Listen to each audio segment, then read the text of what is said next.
Okay, so I'm reading On Ahead Without You. The secret team is not just in America. The secret team is all over the globe.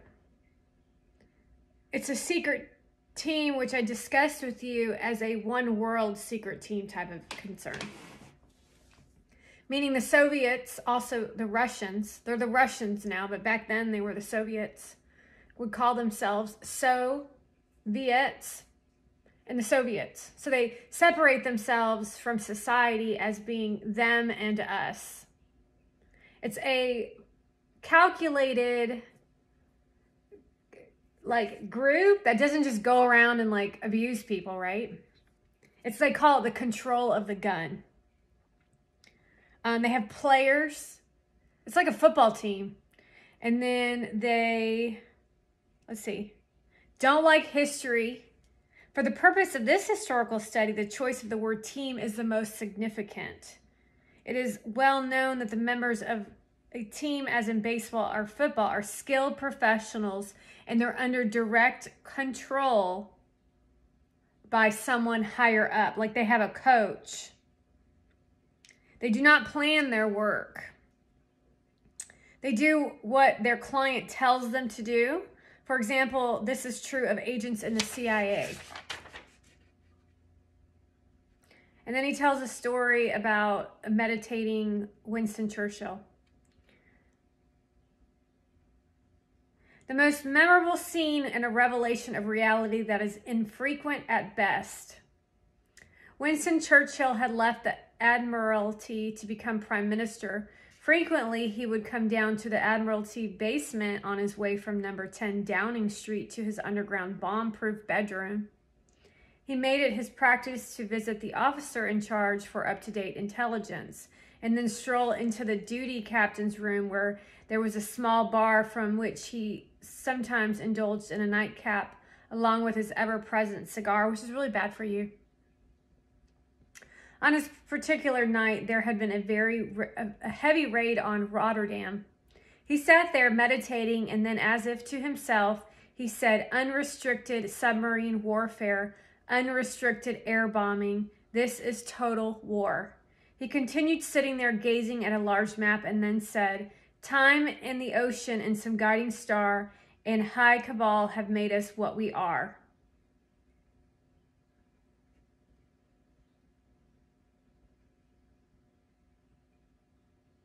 Thus, the members of the highest level secret team work for their masters, despite the fact that their high office may make it appear to others that they themselves are not only the team, but the power elite.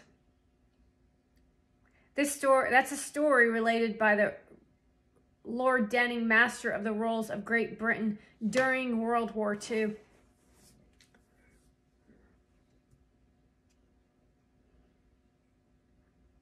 Let it be known that I am quietly a lawyer and not a diplomat. He could not have made a more characteristic and truthful statement about himself. That's what Alan Dulles said to Sullivan and Cromwell law firm.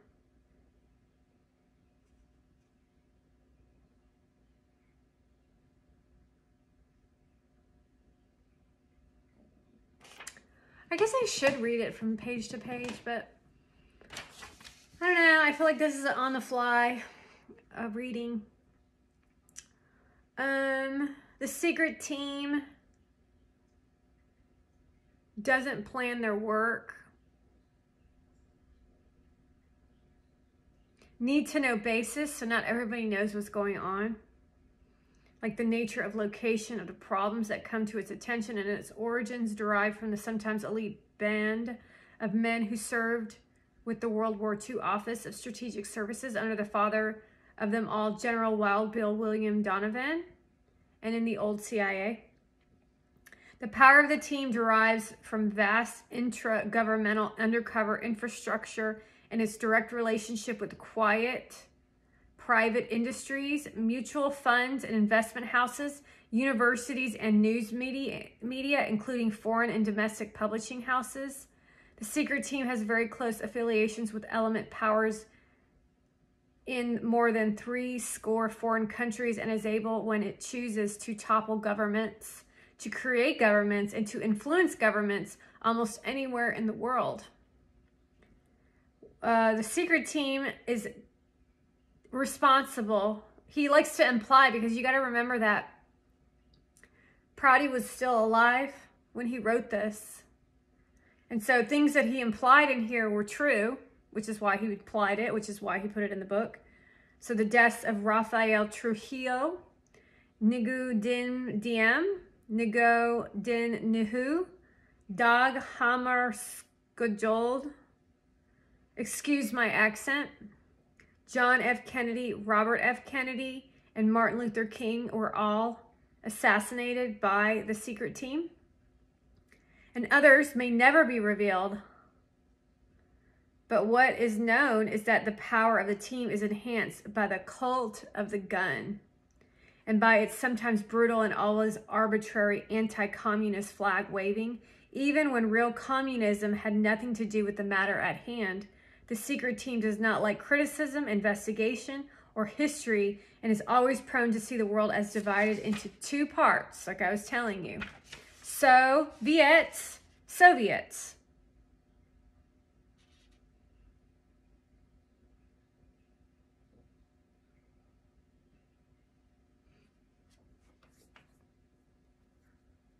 I'm not real sure what to say on this one. I'm not sure why you didn't take initiative to get rid of Hitler. Not sure. Because you had the perfect capabilities to do that. However, the secret team did not get rid of him.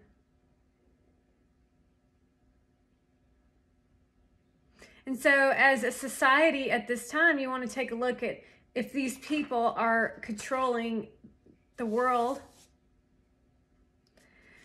then why are they taking us into a war at this time? Because that is like them fighting tooth and nail to get us into a war, not so they die, but for us to suffer.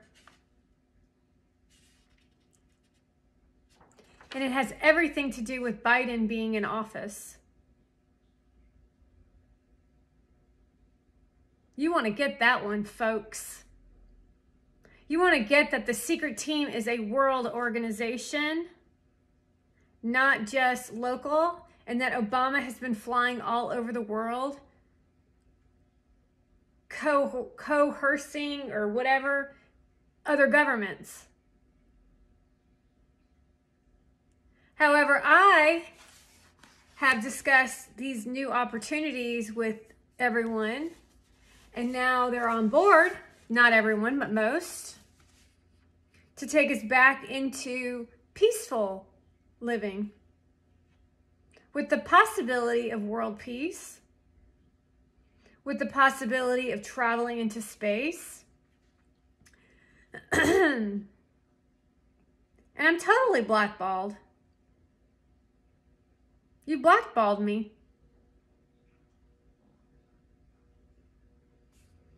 I'll go ahead and read through some more of this. Let's see. To be a member, you don't question, you don't ask. It's get on the team or else.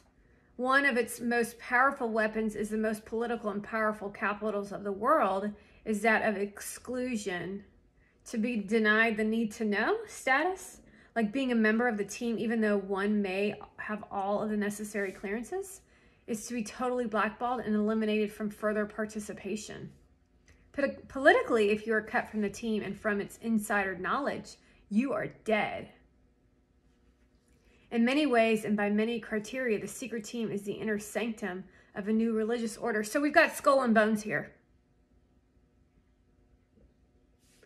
And then that brings up telepathy for me as well. I'm not just like, I don't know. I feel fine. I like imagine you wearing stupid robes and chanting ridiculous stuff. I mean, I think it's ridiculous. Kumbaya, my lord. Kumbaya.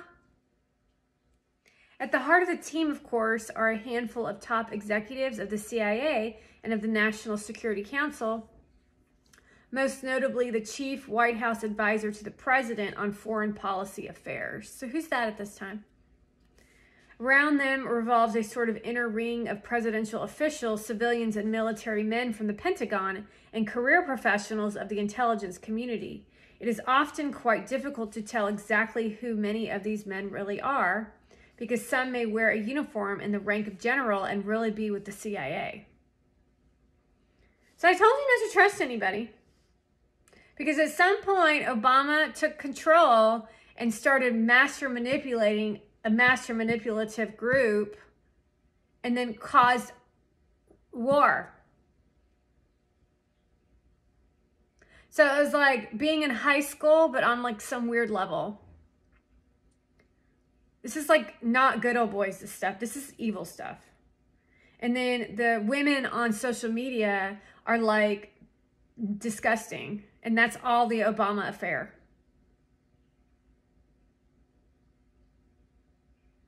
It really it puts me into a space of really disappointment. Disappointment to think that these men used to be children, that some of these men have children, and that they're out to hurt people. And I'm talking about like with what's going on with TikTok. And I'm talking about these Instagram models that are abusing their wives and their daughters and stuff. And how they're fueling it with their Obama bullcrap. Because you don't ask questions, you don't fight back, or you're the next one on the list to go, apparently, because that's the new order.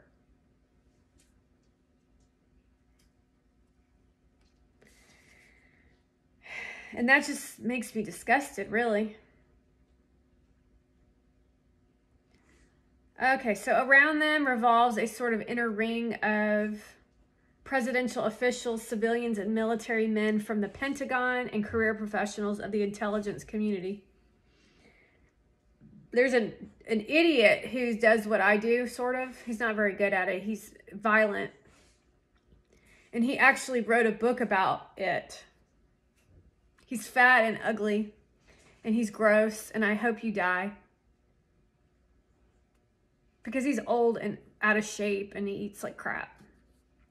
And he's mean. It is often quite difficult to tell exactly who many of these men really are, because some wear a uniform and rank of general. Out beyond this ring is an extensive and intricate network of government officials with responsibility for or expertise in some specific field that touches on national security or foreign affairs. Think tank analysts, businessmen who travel a lot or whose businesses are useful, academic experts in this or that technical subject or geographic region, and quite importantly, alumni of intelligence community, a service from which there are no unconditional resignations. I wonder who that could be, Gary.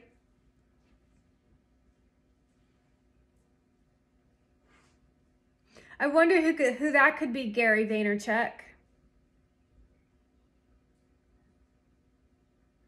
I don't give a shit.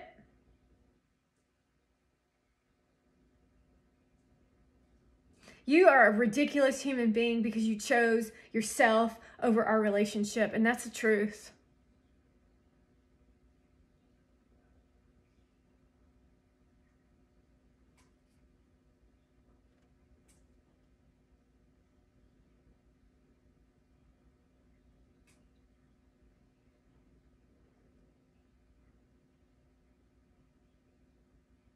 All true members of the team remain in the power center, whether in office with the incumbent administration or out of office with the hardcore set. They simply rotate to and from official jobs in the business world or the pleasant haven of academia. Thus, the secret team is not a clandestine super planning board or super general staff, but even more damaging to the coherent conduct of foreign and military affairs. It is a bewildering bewildering collection of semi-permanent or temporary assembled action committees and networks that respond pretty much ad hoc to specific troubles and to flash intelligence data input from various parts of the world, sometimes in ways that duplicate the activities of regular American missions, sometimes in ways that undermine those activities, and very often in ways that interfere with and muddle them. At no time did the powerful and deft hand of the secret team evidence more catalytic influence than the events of those final 90 days of 1963, which the Pentagon Papers were supposed to have exposed. The New York Times shocked the world on Sunday, January 13th, 1971, with the publication of the first elements of the Pentagon Papers. The first document the Times selected to print was a trip report on the situation in Saigon, credited to the Secretary of Defense, Robert McNamara, and dated December 1963. This was the first such report in the situation of Indochina to be submitted to President Lyndon Johnson. It came less than 30 days after the assassination of President John F. Kennedy and less than 60 days after the assassination of President Ngo Dinh Diem of South Vietnam and Abe from Japan. Did you hear what I said? You might want to reconsider that Sandy Hook discussion with Alex Jones, my dear parents who are brainwashed into how much money I'm going to get over the death of your children. An embarrassment to family for sure.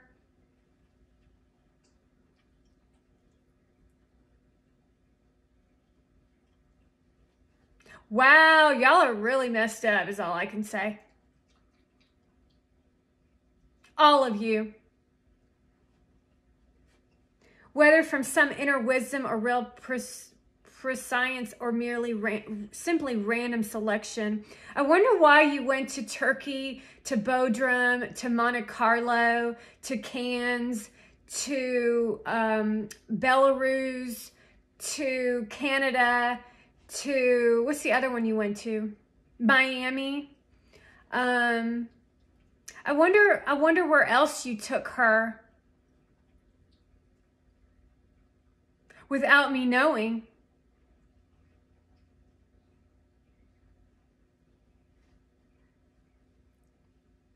I wonder what other kind of bullcrap you did to hinder this friendship.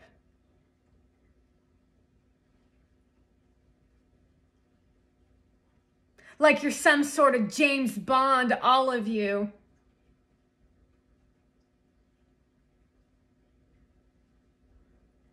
The Times chose to publish first from among the 3,000 pages of analysis and 4,000 pages of official documents that had come into the hands that report, which may stand out in history as one of the key documents affecting national policy in the past quarter century, not so much for what it said as for what is signified.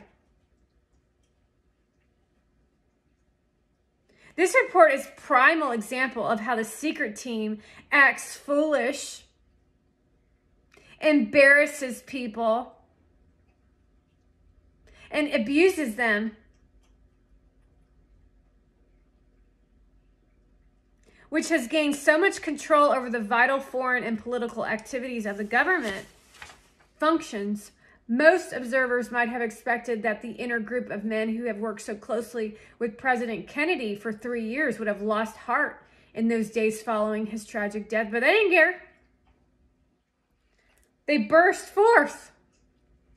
Hell yeah, he's gone. As though from strong bonds and fetters, and created this entirely new report that's shaping the future of Indochina conflict. Their energy and their new sense of direction seemed almost to rise from the flame of Kennedy's tomb in Arlington. Wow, it makes you wonder how your people around you, if they even care.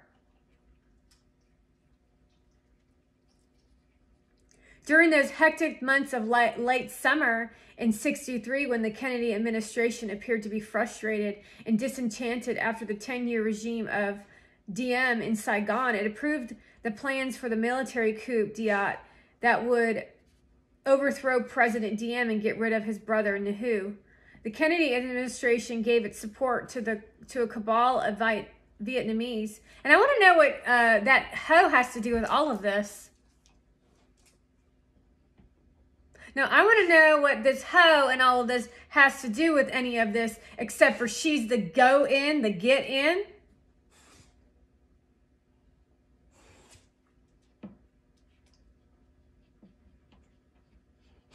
Not a pharmacist.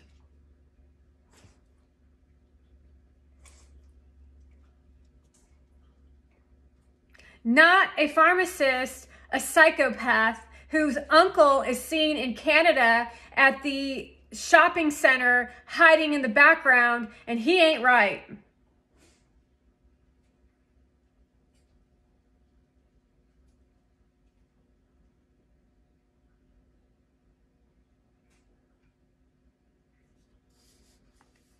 Fucking nasty, gnarly, idiot people who thinks that no one's going to call them out because they have money.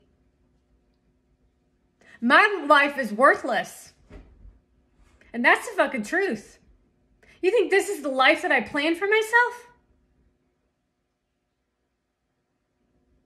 Do you think this is the life that I planned for myself? To sit here and read the generous knowledge of Col Prouty while you assholes sit on your little pedestals in whatever fucking city you are today, oogling over each other over some champagne and a barely there outfit. As you pretend to be a certain way so you can manipulate people into believing certain things about you as you spout out health tips and saving yourself motivation tips on how to make more money. And you think that this life matters to me when you have taken me out of my job. You have gotten me blackballed.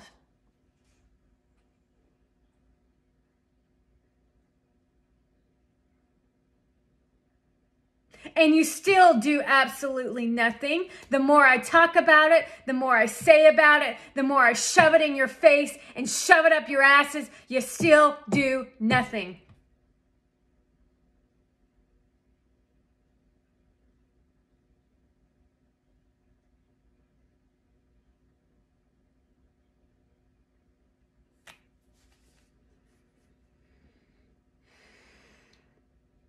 The Kennedy administration gave its support to the cabal of Vietnamese generals who are determined to remove the Ngos from power, having gone so far as to withdraw its support of the Diem government and to all but openly support the coup. The administration became impatient with delays and uncertainties from the generals in Saigon, and by late September dispatched General Maxwell Taylor and Chairman of Joint Chiefs of Staff and Secretary of Defense McNamara to Saigon.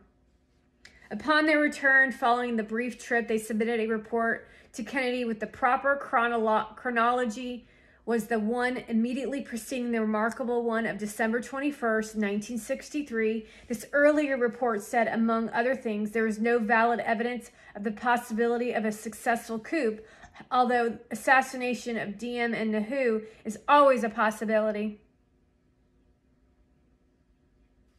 The latter part of this sentence contained the substantive information: a coup d'etat or assassination is never certain from the point of view of the planners, but whenever United States support of the government in power is withdrawn, a possible coup d'etat, or assassination is not adamantly opposed. It will happen. Only 3 days later, after the report on October 5th, the White House cabled Ambassador Lodge in Saigon, please make sure she's first.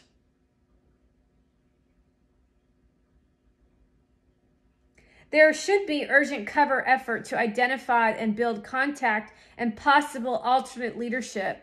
Knowledge of a statement such as this one made by the ostensible defenders and supporters of the Diem regime was all these coup planners needed to know. In less than 1 month, Diem was dead along with his brother. Thus, what was considered to be a first prerequisite for a more favorable climate in Vietnam was fulfilled. With the Ngo family out of the way, President Kennedy felt that he had the option to bring the war to a close on his own terms or to continue pressure with covert activities such had been under the way for many years. Because the real authors were well aware of his desires, there was another most important statement, that McNamara-Taylor report of October 2nd, 1963. It should be possible to withdraw the bulk of U.S. personnel by this time. The statement came at a key point in time. Talk to Trump.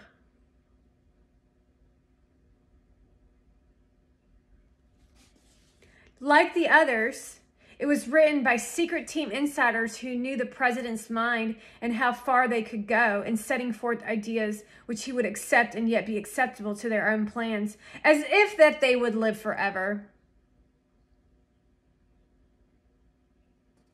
Reports such as the October 2nd, 1963 document were not written in Saigon, and they were not written by the men whose names appeared on them, which we discussed in the preface. The pivotal report was written in Washington by members of the Saint, although it contained a lot of upgraded and updated material from Saigon, teasing me as if they'd slept together on a regular and showing me them kissing on a regular basis. Showing up in sexy outfits, knowing how much she adored and loved him, and then purposely plotting with cameras to show all their different goings on, including trips to where she was attempting to steal money from a Turkish family she claimed was family. Not only that, showing a coffee cup saucer where she shows herself locked in a cage for eternity of all the horrors that she's done while she's been alive on this planet. A demon of sorts. The first encounter was a one-hit smoke that Cassandra took, where she was bashed in the head by a knife that sliced her head open so horrifically it would make you puke.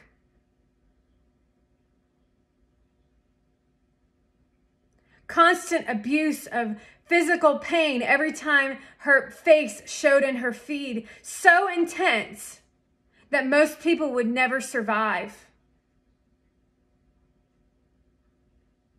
Cassandra was so brave that she was able to pull the demon out. However, the demon was so strong in her that she couldn't let it go.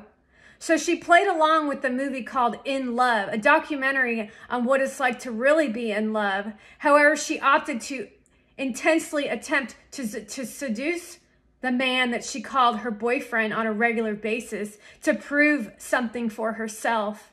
However, she was disgusted by his skin, his hair, his bald spot, his height, his voice, and everything he said. She hated everything about him, but she knew how much Cassandra adored him, so she continued on with her psycho babble of bullshit. She had him pay for everything, including a docuseries where she attempted to start a war with Iran, putting her nose in places that she thought belonged when they did not, abusing the women of a nation she grew up in, claimed the ability to be a citizen. However, she wasn't even born here.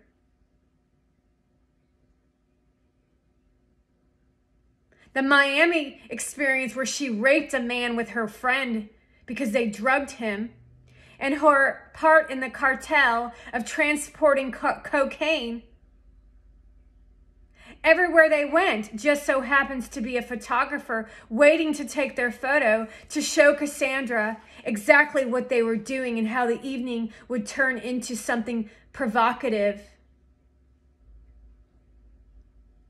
Just to torture her, just to make her feel uncomfortable, and just to be abusive, to attempt to join battle forces with the Democratic Party known as Hillary Clinton. The president wanted to hear about it. The president wanted to hear about how Jesus, this lifetime, was being abused and forced into submission, with all the focus being on abuse versus the actual facts of peace on earth.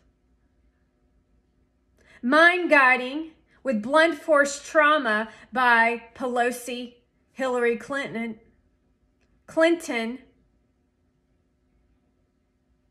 and anyone else who was able to access the codes of the CIA.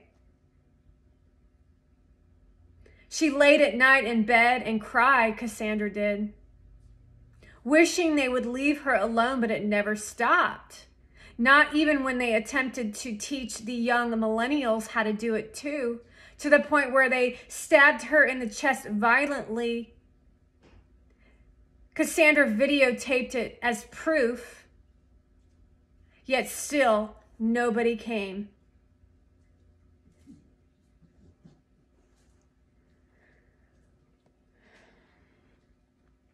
Therefore, when it included the blunt and unequivocal statement, it should be possible to withdraw the bulk of USA personnel by that time. The authors, the cover, the undercover were in tune with the times. They knew the president was favorably considering means to extricate the United States from Vietnam.